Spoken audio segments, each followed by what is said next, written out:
Vedes aqui vos tenho ensinado estatutos e juízos, como me mandou o Senhor meu Deus, para que assim façais no meio da terra, a qual ides a herdar. Guardai-os, pois, e fazei-os, porque esta será a vossa sabedoria e o vosso entendimento perante os olhos dos povos, que ouvirão todos esses estatutos e dirão: este grande povo só é gente sábia e entendida. Porque que gente há tão grande que tenha deuses tão chegados como o Senhor nosso Deus, todas as vezes que o chamamos? E que gente há tão grande que tenha estatutos e juízos tão justos como toda esta lei que hoje dou perante vós? Então veja que coisa interessante. Moisés então dizendo para o povo que eles seriam admirados e respeitados pelos outros, que eles diriam: quem tem um Deus tão chegado assim? E quem tem leis tão maravilhosas assim? Então veja só, um motivo interessantíssimo que nós temos que prestar atenção. Se nós guardarmos a palavra de Deus, obedecermos a palavra de Deus, nós seremos um povo diferente, um povo admirado. Mesmo que às vezes perseguido, odiado, mas admirado, porque nós temos um Deus bem chegado a nós, bem presente conosco e nos abençoando todo o tempo. E temos também normas, leis que são santas, são boas, são maravilhosas. É a palavra de Deus com suas normas que existem. Se você olhar bem, nós vamos ver o Sermão do Monte, que existe aí leis e normas. Nós não mudamos de dono à toa. Nós antes pertencíamos a Satanás com seus estatutos. Nós éramos muitas vezes até obrigados a obedecer. Então, éramos escravos do pecado. Agora, nós aceitamos a Jesus, nós nascemos de novo. Agora nós temos um código de regra, de moral, uma regra de vida. E nós temos que viver agora segundo o reino de Deus, não é de Satanás mais. Então nós procuramos a perfeição em Cristo. Não quer dizer agora que nós não temos mais dono. Agora nós temos um dono, que é Deus.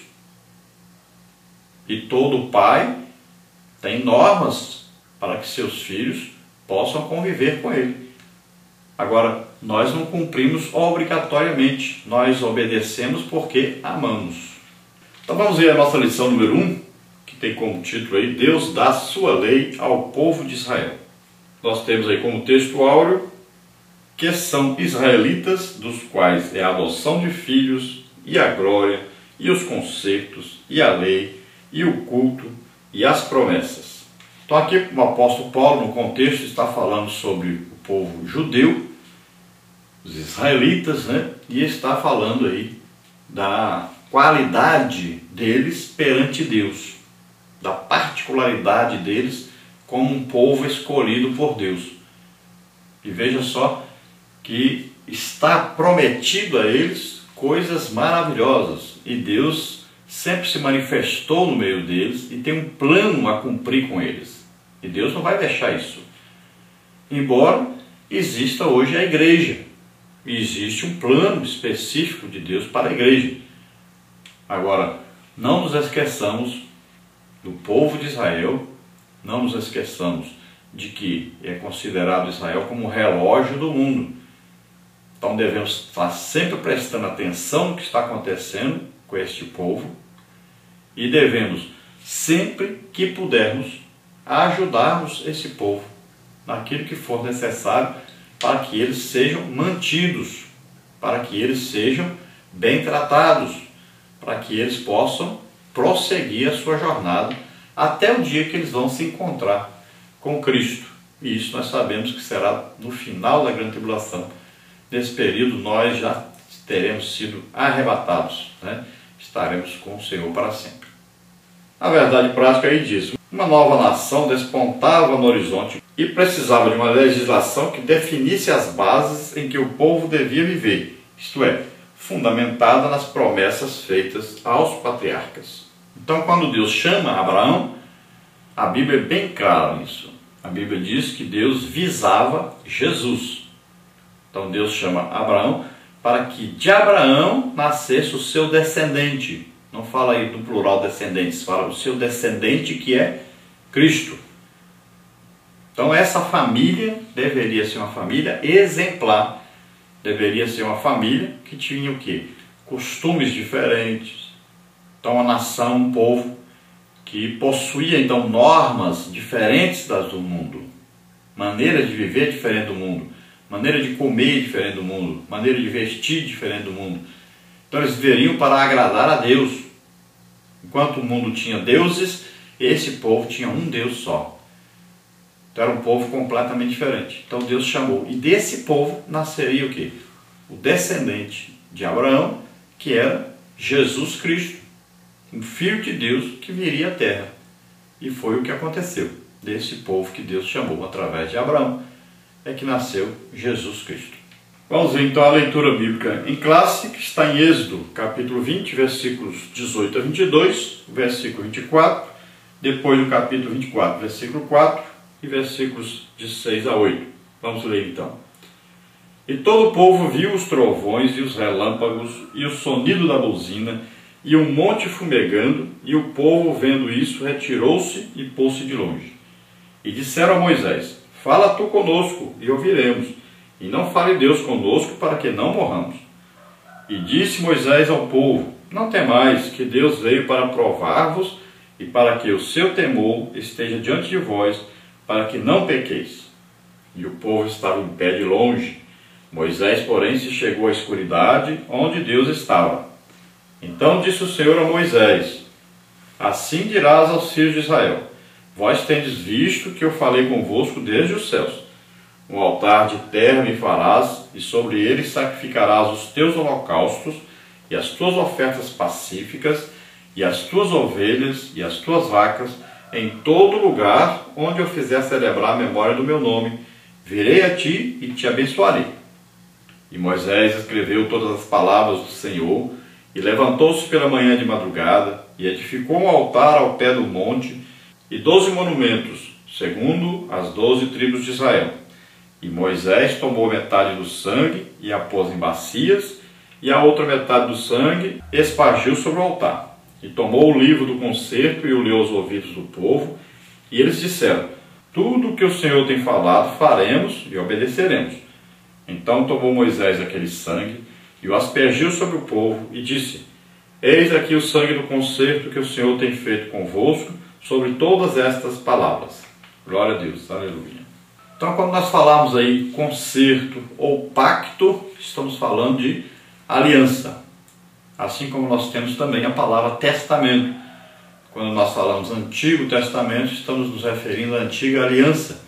Quando falamos em Novo Testamento, estamos falando em Nova Aliança.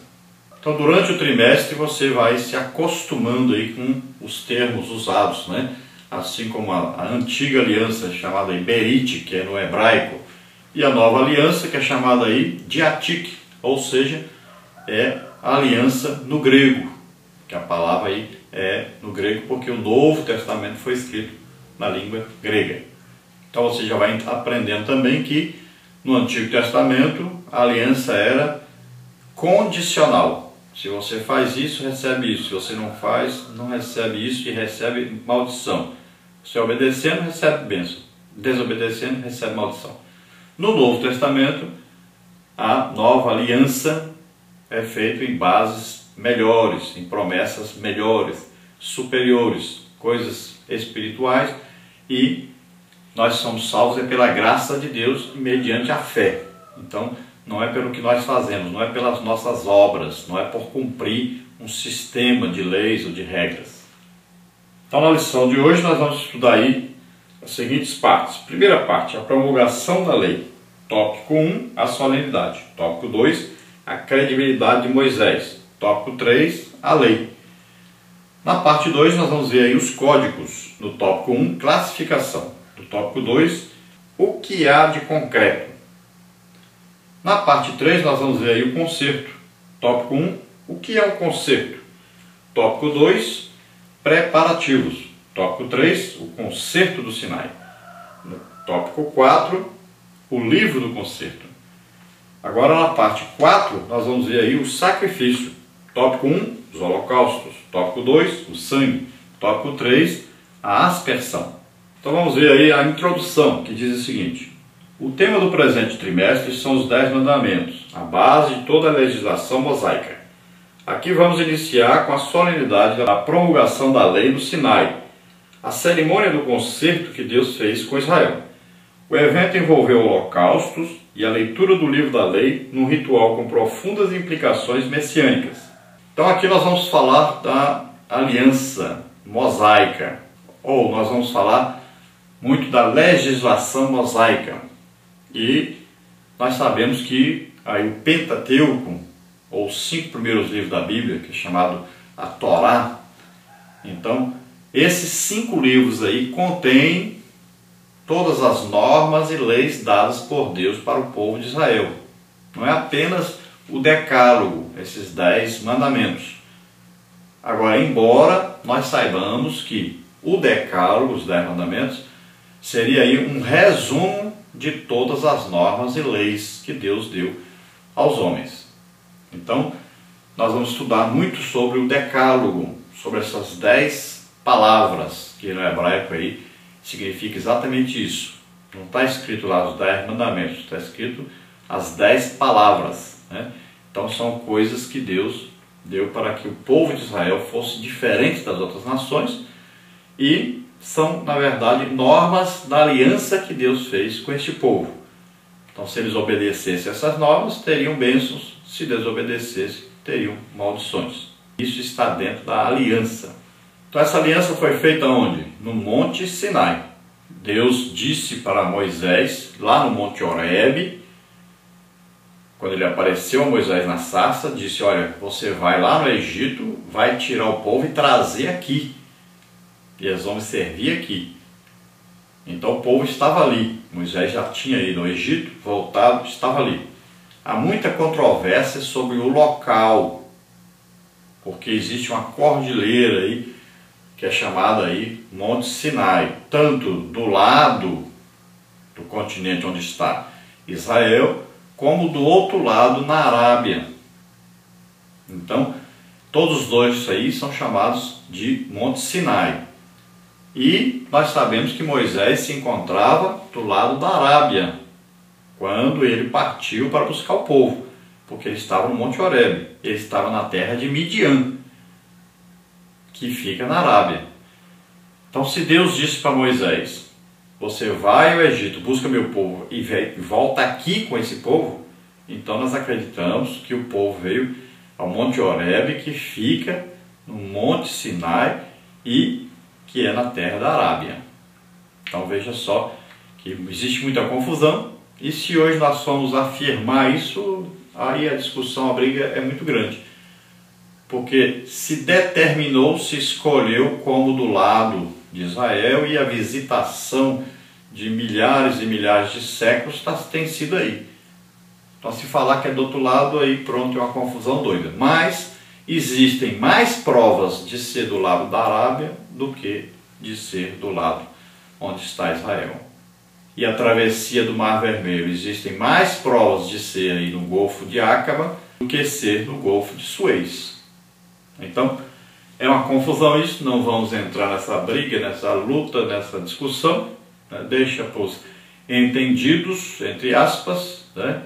E deixa aí para aqueles que já estão se acostumando com isso, já se acostumaram.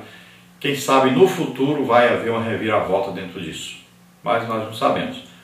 Sabemos que quando acontecer então a grande tribulação, o governo do anticristo sobre a terra, depois disso Jesus vem e vai começar então o milênio sobre a terra, e aí no milênio todas essas coisas vão ser aclaradas. Então nós sabemos que Deus então chama o povo escolhe Moisés para ficar como mediador, para falar com Deus, e Deus então entrega a lei a Moisés. Sabemos que o povo, com a demora de Moisés, o povo acaba caindo em pecado, na idolatria, o bezerro, tendo como líder o irmão de Moisés, o Arão,